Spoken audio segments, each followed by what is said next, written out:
y'all. My name is Cyndi Culpepper, and I'm a recovering Southern Belle. It's been 5 weeks since my last thank you note. It's going pretty good so far. I saw a lady at the Kroger yesterday wearing white shoes before Easter, and I smiled at her before I could help myself. Bless her heart. I could tell she was a Yankee. Not just because of the case of Pepsi Cola in her buggy, but she was also guilty of the lesser included charge of revealing her cleavage before sundown. Those sort of fashion infractions are taken very, very seriously in proper Southern families, like the one I was brought up in. That sort of gateway crime will lead you straight down the path to calamity and ruination. So to keep that from happening, they send us to finishing school. Miss Helen Porter's School for Young Ladies. Now, Miss Helen was quite a character. Imagine, if you will, if Julius Sugarbaker had a baby with Foghorn Leghorn. I say, love child. That would be Miss Helen. She made a lifetime career out of taking rebellious teenage girls and transforming them into delicate, well-mannered young ladies. I suspect at times it was a lot like herding alley cats who were drunk and in heat. But bless her heart, she did the best she could. But you know, when I got to college, I found out there were a lot of things that Miss Helen was wrong about. For instance, it was a very awkward experience to learn that a blowjob was not something you got at the beauty shop. This was revealed to me on one of my very first dates in college. Over a lovely dinner at Shoney's, as he was classy, my sweet young suitor remarked, "Your hair looks really pretty." Now, complimenting a Southern girl's hair is a surefire way straight into her heart and her drawers. So naturally, I was delighted that he had noticed. "Why, thank you. It was my first blowjob in a new salon."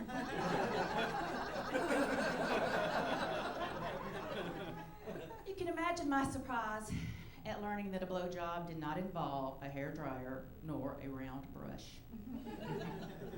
In fact, he spent the remainder of the evening explaining to me the proper procedure for fellatio, the ins and outs. And he was even kind enough to illustrate it in lurid detail and with labels on a Shoney's Big Boy napkin,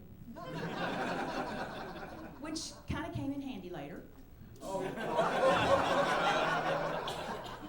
But you know, for a straight guy, he was really good at drawing penises, and lots of them.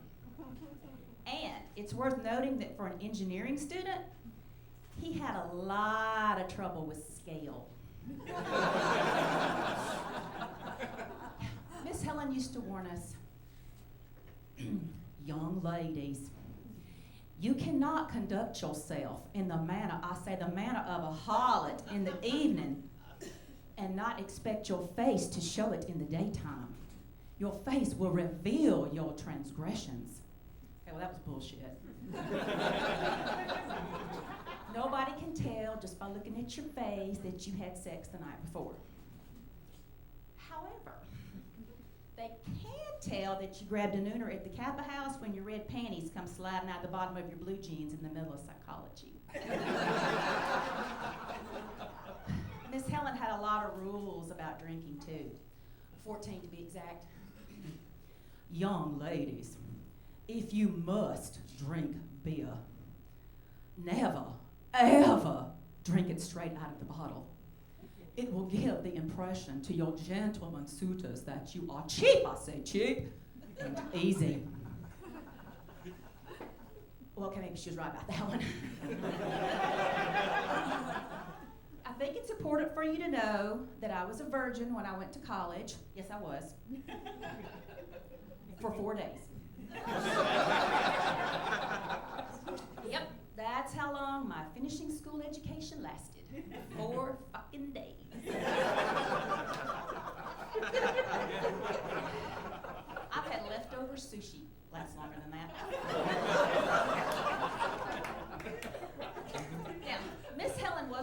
a few things.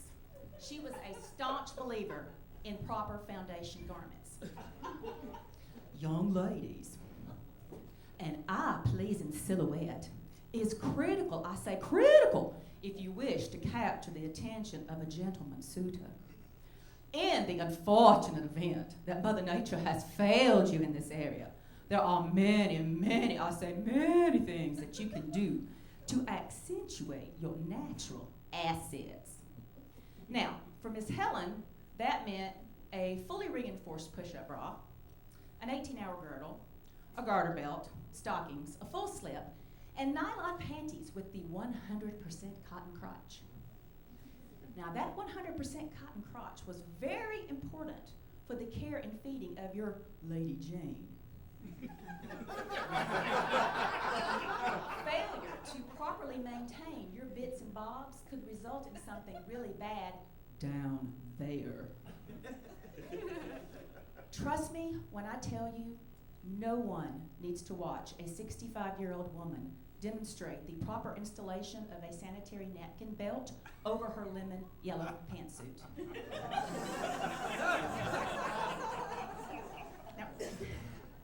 Now, Miss Helen and I would probably agree on one thing. Thongs. I hate them. I hate them. I spend a lot of time keeping my underwear out of my crack. I am not going to deliberately choose to wear drawers that are designed to lodge up there.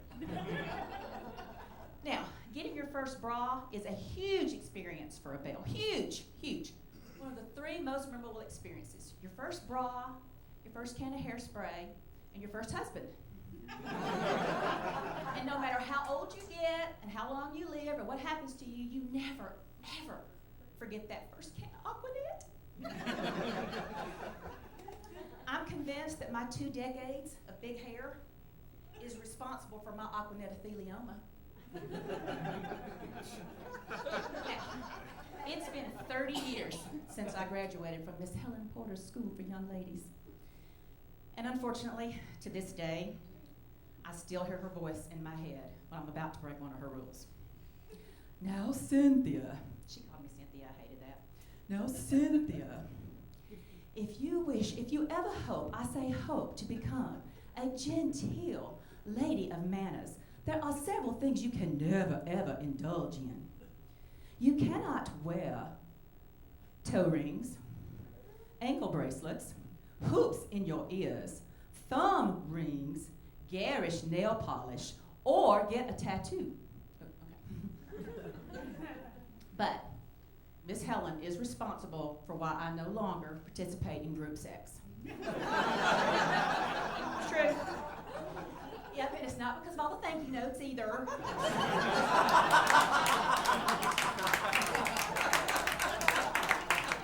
It's because it messes up my hair and my lipstick. And it takes forever because everybody's always so polite, letting all the others come first.